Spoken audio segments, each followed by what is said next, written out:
Šalom un laipni lūdzam atpakaļ raidījumā Izraēla Komālina. Šodien mēs dosimies uz Samarijas reģionu un iepazīsimies ar samariešiem. Vai jūs zinājāt, ka Bībeles samaritanieši pastāv vēl šodien? Mēs iepazīsimies ar viņu izcelsmi, vēsturi un pat ieiesim samaritāniešu sinagogā. Un šodien pēc samaritāniešu kalendāra ir pašā.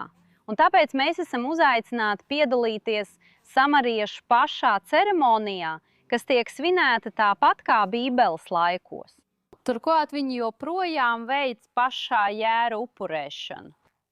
Tāpēc sagatavojieties, jo šodienas video būs pilns ar vēsturi un jaunumiem. Ja esat gatavi, sāksim! Sāksim šeit, Gerizima kalnā, kas ir svētību kalns, kā teikts pašā Bībelē, un tas ir vissvētākā un vissvarīgākā vieta pasaulē samariešiem. Bet kas ir samarieši un kā viņi radās? Lai mēs saprastu šo vēstures daļu, mums jāatgriežas 3000 gadus atpakaļ vēsturē, kad pastāvēja liela jūdu valsts, un tajā dzīvoja visas 12 Izraēla ciltis. Līdz brīdim, kad 930. gadā pirms Kristus, pēc ķēniņa Salamana nāves, šī lielā valsts sadalījās divās valstīs. Ziemeļu valstība tiks saukta par Izraēlas valstību, un tajā būs 10 no Izraēla ciltīm. Un dienvidu valstība tiek saukta par Jūdas valstību. Bet viss mainīsies 722. gadā, kad notiks Asīrijas iebrukums. Viņi iznīcina Izraēlas valstību un paņems 10 Izraēlas ciltis, kas tur dzīvoja, un izsūtīs tās trimdā. Un tāpēc mēs tās pazīstam kā 10 pazudušās ciltis. Un asīrieši arī atved citus reģiona tautas, lai dzīvotu vietā, kur dzīvoja Izraēla cilti.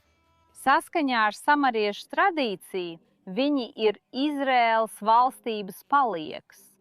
Tas nozīmē, kad asīrieši izdzina 10 ciltis, viņi neizdzina visus, bet daļa no Menasas, Efraima un Levija ciltīm turpināja dzīvot šajā reģionā, un ka viņi ir samarieši. Pati Bībele mums stāsta, ka jā, bija 10 Izraēla cilšu paliekas, kuras nekad netika padzītas. Bet daļa Jūdas valstības, dienvidu valstības, galvenokārt pēc atgriešanās no Babilonas trimdas, viņi ticēja, ka samarieši patiešām sajaucās ar iedzīvotājiem, kurus atved asīrieši, un ka viņi nav 100% Izraēla tautas un cilšu daļa.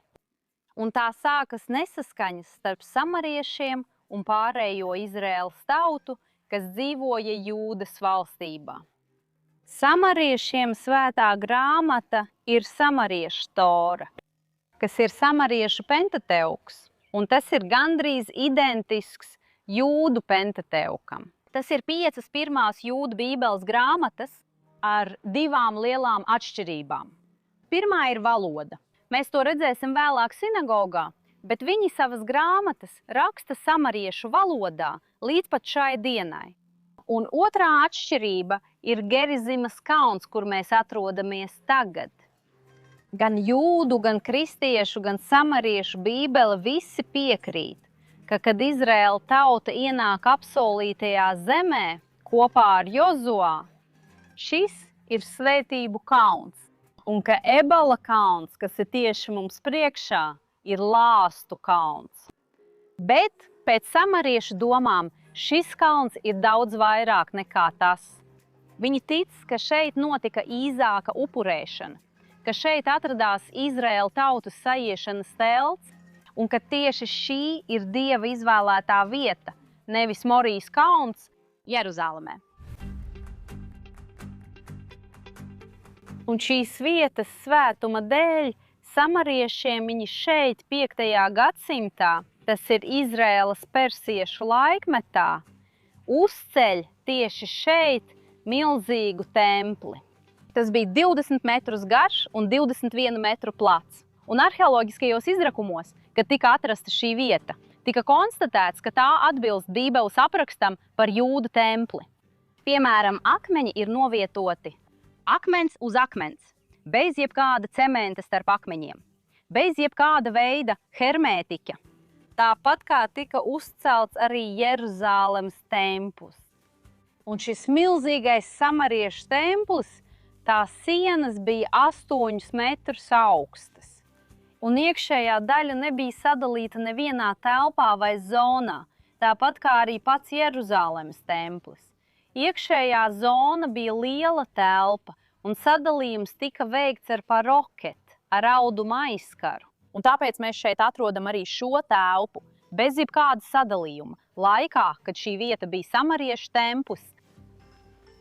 Un šis samariešu templis kļūs vēl lielāks helēnismu periodā, tas ir apmēram pirms 2200 gadiem, viņi paplašina šo vietu. Un visa šī ārējā teritorija ir daļa no šīs samariešu paplašināšanas helēnisma periodā.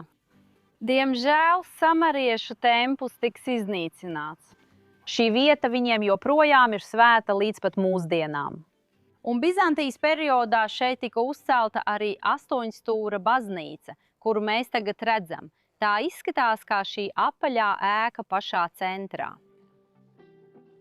Šī zona, ko mēs redzam, arī ir svēta samariešiem, jo pēc viņu teiktā, tieši šeit Jozuā uzcēla altāri no 12 akmeņiem. Mēs zinām, ka viņš nāca līdz Gerizimas kalnam kopā ar Izraēlas tautu.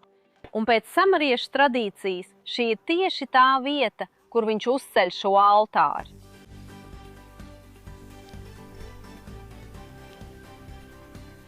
Tagad iesim kopā līdz Givatolam, kas ebreju valodā nozīmē mūžīgais pakalns. Un pēc samariešu tradīcijas šī ir pasaules garīgais centrs. Es zinu, ka dažreiz ir pārsteidzoši domāt, ka šī vieta mūsdienās ir tik vienkārša, bet samariešu tautai šī ir pasaules garīgais centrs. Un, manuprāt, visiespaidīgākā vieta no visām ir tieši šī tik vienkāršā vieta. Saskaņā ar samariešu tradīciju šī ir vieta, kur notika Īzāka upurēšana. Saskaņā ar jūdu un kristiešu tradīciju Īzāka upurēšana, jeb gandrīz upurēšana, notika Morijas kalnā, mūsdienās Jeruzalemē, bet samariešiem šis notikums risinās šeit, Gerizima kalnā. Un vēl precīzāk, tieši šajā vietā, šeit, aiz šī žoga. Un šeit, Gerizima kalna pakājē, mēs redzam, ka ir pilsēta, kas izplešās, tā ir milzīga. Tā ir bībeliskā Šehemas pilsēta. Portugāļu valodā pazīstama arī kā Sikema. Tad mēs redzam, ka reizēm bībeliskas vietas ir tik tuvu viena otrai. Tagad mēs dosimies lejā no kalna vēsturiskās daļas un dosimies uz Kirjat Lusu, kas ir šī mūsdienīgā daļa, kur mūsdienās dzīvo lielākā daļa samariešu. Un šeit mēs jau redzam svarīgākās šīs vietas sinagogas ieeju. Un kā jau visās samaritiešu sinagogās, mēs ieiesim basām kājām. Un paskatieties, cik forši, redziet, kas tagad ir šeit sinagogā. Tas ir ebreju apmeklētāja grupa, kas atnākuši iepazīt samaritiešu kultūru un vēsturi. Abi puiši, kas stāv fonā, ir samaritieši. Un mēs redzam, cik labas mūsdienās ir attiecības starp tautām. Vēl viens piemērs tautu līdzās pastāvēšanai ir tas, ka samaritieši sūta savus bērnus mācīties Izraēlas izglītības sistēmā. Tas nozīmē, ka viņi mācās plecu pie pleca ar ebreju skolēniem. Un arī daļa samaritiešu dien Izraēlas armijā. Tas nozīmē, ka viņi aizstāv Izraēlas valsti. Šeit viņi atvēra samaritiešu toru, lai mēs varētu to apskatīt. Svētie teksti un visa sinagoga ir rakstīts samaritiešu valodā. Neskatoties uz to, lielākā daļa no viņiem ir trilingvāli. Viņi runā gan ivritā, gan arābu valodā, kā arī, protams, savā valodā, kas ir samaritiešu valoda un arī ir semītu valoda. Aiz šī zaļā auduma atrodas Arons HaKodeš, kas ir vieta, kur ikdienā tiek glabāta Toras rullis un svētās grāmatas. Bet tagad dosimies ādā no sinagogas un dosimies uz vietu, kur notiks šīs dienas galvenais notikums. Un šeit mēs jau varam redzēt gatavošanos pašas upurim, kas notiks pavisam drīz.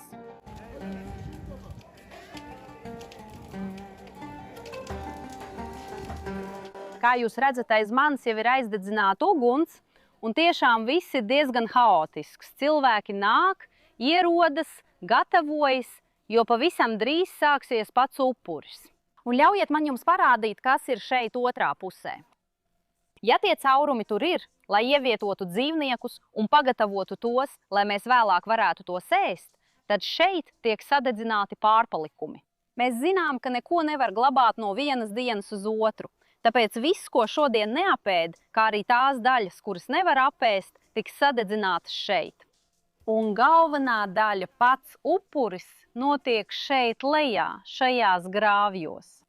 Un šodien kopumā tiks upurēti 60 jēri.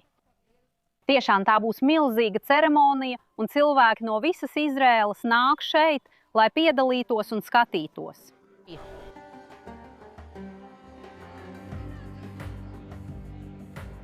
Brīdis tuvojas, draugi. Mēs jau varam redzēt šeit dzīvniekus, kas ierodas. Kopumā, kā jau teicām, tiks upurēti 60 jēri. Un samariešu kopiena, kā jūs varat redzēt arī no gaisa uzņemtajos attēlos, visi ir ģērbušies baltā, izņemot dažus priesterus, kuriem ir dažādu krāsu apģērbi. Un arī samariešu priesteri ir Ārona pēcteči. Ārons, Mūzes brālis, kurš dzīvoja pirms vairāk nekā 3200 gadiem. Un šeit ir sapulcējusies visa samariešu kopiena, kas sastāv no aptuveni 850 cilvēkiem. Bet kā tas var būt, ja Bībeles laikos tiek lēsts, ka viņu bija apmēram 1 miljons cilvēku? Diemžēl musulmaņu periodā, īpaši Osmaņu impērijas laikā, viņi viņus masveidā iznīcināja tā laika valdības. Un viņu skaits samazinājās līdz 100 cilvēkiem. Osmaņu turku laikmeta beigās samariešu kopējais skaits bija tikai 100 cilvēku. Un kopš tā laika kopiena atkal sāka augt, un Izraēlas valsts periodā tā ir ievērojami palielinājusies. Tāpēc mēs patiesībā redzam samariešu kopienas atzinšanu. Un lielākā daļa samaritiešu mūsdienās dzīvo 2 pilsētās. Viena ir šeit, Gerizima kalnā, bet otra ir Holonā, kas atrodas netālu no Telavivas. Un tagad tiešām sākas pašas ceremonija.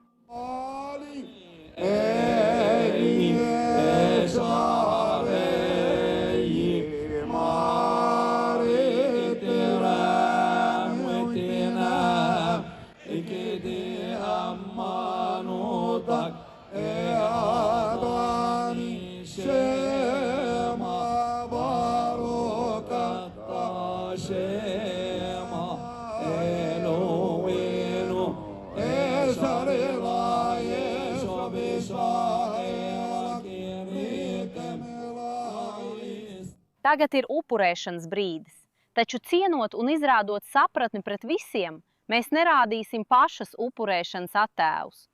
Bet pēc mirkļa jūs redzēsiet cilvēkus svinam pēc upurēšanas.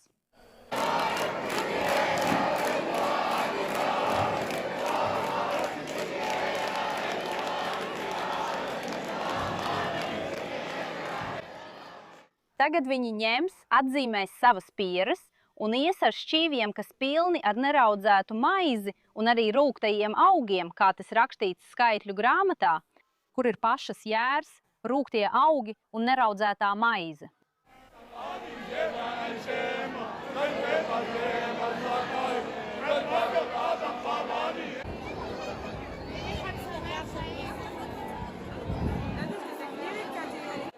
Šeit aizmugurē mēs tagad varam redzēt uguni degam, jo viņi sāks tīrīt jērus.